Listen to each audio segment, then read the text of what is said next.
100% cotton কাট কম slab organic 100% cotton মিলাঞ্জ করতেছি, recycle yarn করতেছি। Vortex সুতা আছে আমাদের, বিভিন্ন ধরনের ওপেন এন্ড সুতা আমরা বানাই। আপনি যদি স্ট্র্যাটেজিক পার্টনার হিসেবে তার কাছে উপস্থাপন না করেন নিজেকে যে I am always with you, এই জিনিসটা খুব ইম্পর্টেন্ট ইন্ডাস্ট্রিয়াল গুডসের মার্কেটিংয়ের ক্ষেত্রে।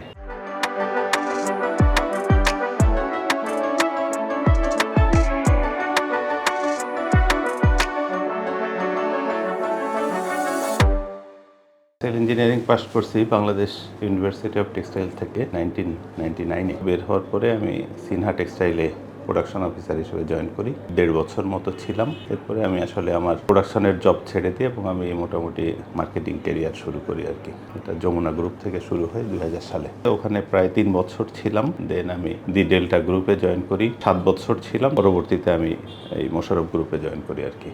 এটা হচ্ছে 2013 সালের প্রথম দিকে। আমি যখন জয়েন করি তখন এখানে শুধু 100% কটন সুতাই আমরা বানাইতাম আর কি। তো স্যারকে আমি বললাম যে স্যার আপনার স্লাব মেশিন নেই কেন? তো জিনিসটা স্যার খুব পজিটিভলি নিছে এবং স্যারের সাথে কথা বলেও মনে হলো যেন উনি সবসময় কিছু নতুন কিছু করতে চাই বা মার্কেট যেটা ডিমান্ড আসতেছে সেটা করে ফেলতে চাই। সেই সময় থেকেই আস্তে আস্তে আমরা অনেক কিছুই করতে থাকি। আমি ওই সময় আসার পরে স্লাব ইয়ার্ন অ্যাড হইলো, দেন আমরা ভিসকোজ এবং মোডাল ফাইবার দিয়ে আমরা কিছু সুতা বানানো শুরু করলাম। দেন স্যারের হইলো যে আমরা পিসিসিবিসি করব। দেন আমরা শুরু করলাম পিসিসিবিসি শুরু করলাম, মিলাঞ্জ শুরু করলাম। 2015 সালের দিকে স্যারের হলো যে আমরা কটন মিলাঞ্জ করব। তখন আমরা কটন মিলাঞ্জও শুরু করলাম। এখন আমরা মনে করেন যে 100% কটন কাট কম স্লাব অর্গানিক যে কোনো ধরনের সার্টিফিকেশন আমাদের আছে।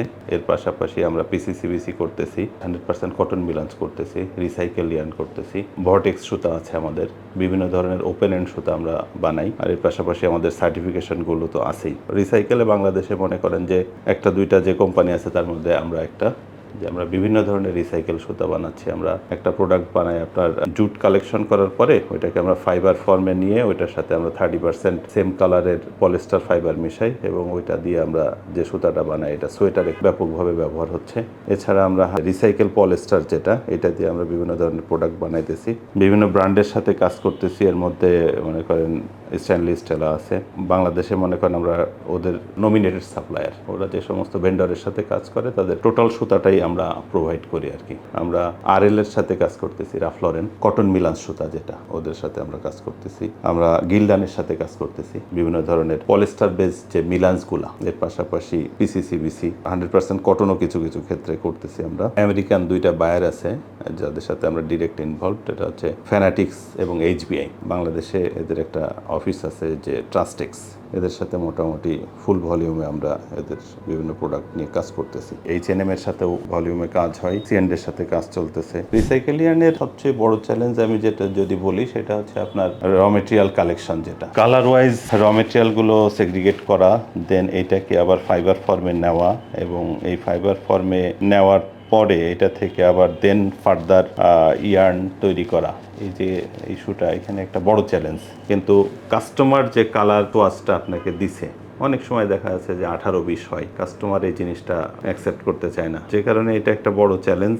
এবং সমস্যা যেটা হচ্ছে ধরেন আপনি 20 টনের একটা অর্ডার পাইলেন, আপনি প্রথমে আপনি যে ফাইবারটা এই জুটটা কালেক্ট করলেন, এটা দিয়ে আপনি 12 টন সুতা বানাইতে পারলেন। বাকি 8 টন যে কালেক্ট করলেন এটাতে আপনার কালার ম্যাচিংটা খুবই একটা বড় একটা সমস্যা। আর একটা হচ্ছে যে আমরা যে ফাইবার ফর্মে যখন এটা নিয়ে আসতেছি, এখানে আপনার কোনো ক্ষেত্রে নেপস জেনারেট করে, জুটটাই মাঝে মাঝে এর মধ্যে থেকে যায়, ফুল ওপেন হয় না। সেই ক্ষেত্রে দেখা যাচ্ছে কোয়ালিটিগত একটা বড় সমস্যা তৈরি হয়। অপরচুনিটি হচ্ছে যে ইউরোপিয়ান মার্কেটের কথা বলি, তারা বলতেছে যে 25% রিসাইকেলের হচ্ছে ম্যান্ডেটরি। তাহলে আমার কি হচ্ছে ওই পরিমাণ আমার প্রোডাকশন আমি কমাইতে পারতেছি। পরিবেশের উপরে যে একটা ইম্প্যাক্ট, তারপরে মনে করেন ওয়াটার, কেমিক্যাল, এই প্রত্যেকটা জিনিসের এক্সেস যে জিনিসটা, এই 25% আমার কম হচ্ছে। প্রেজেন্ট যে সিচুয়েশন তাতে আসলে 100% কটন করে ইকোনমিক্যালি আমরা এটা পোষাইতে পারবো না। ধরেন বাংলাদেশ যদি বলি, সেটা আমাদের এখানে তো কটন হয় না। টোটাল কটন যেটা সেটা আমরা বাইরে থেকে নিয়ে আসতেছি,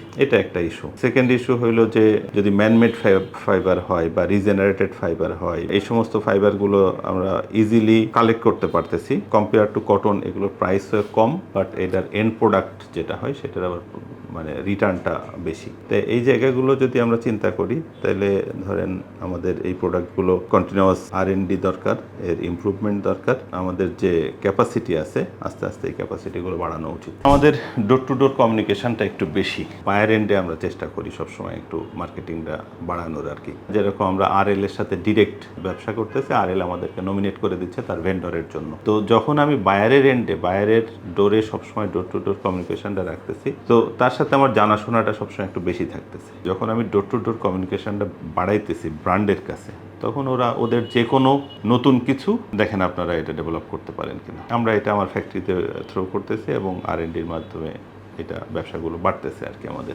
ডাইভার্সিফাইড আইটেম ঢুকানো ইন জেনারেল একটা ভিউতে দেখি, তাইলে এটা আমি মনে করব যে আমার লস হচ্ছে, আমার মেশিনারিজের সমস্যা হচ্ছে। বাট আমি যদি একটু ভিতরে যাই যে না, আমি ছোট ছোট প্রোডাক্ট করতেছি কিন্তু আমার রিটার্নটা বেশি, ওই চিন্তা করলে কিন্তু আপনি মনে করেন যে এখানে অনেক বেশি অপরচুনিটি আছে। আপনি যখন একটা কনজিউমার গুড সেল করবেন, ইট মিনস কি যে একটা কনজিউমার এটা নিয়ে আপনি এটা ইউজ করে ফেললো। আপনি যখন একটা ইন্ডাস্ট্রিয়াল গুডস, ইট মিনস এটা নিয়ে সে আর একটা প্রোডাক্ট তৈরি করবে এবং এই প্রোডাক্টটা সে আরেকজনের কাছে সেল করবে। মিনস এখানে কিন্তু অনেকগুলো হ্যান্ডস। আপনি যদি স্ট্র্যাটেজিক পার্টনার হিসেবে তার কাছে উপস্থাপন না করেন নিজেকে, যে I am always with you, এই জিনিসটা খুব ইম্পর্টেন্ট ইন্ডাস্ট্রিয়াল গুডসের মার্কেটিং এর ক্ষেত্রে। যা কিছু হচ্ছে বাংলাদেশে সবকিছুই কিন্তু ব্যক্তিগত পর্যায়ে হচ্ছে আর কি। গভর্নমেন্টের কাছ থেকে যেরকম আমাদের এখন বড় একটা সমস্যা কিন্তু মানে ফুয়েল বা জ্বালানি, যেটা আমরা যখন শুরু করছি তখন আমার গ্যাস কনজামশন বা গ্যাসের খরচ যেটা ছিল, এখন প্রায় 5 টাইমস 7 টাইমস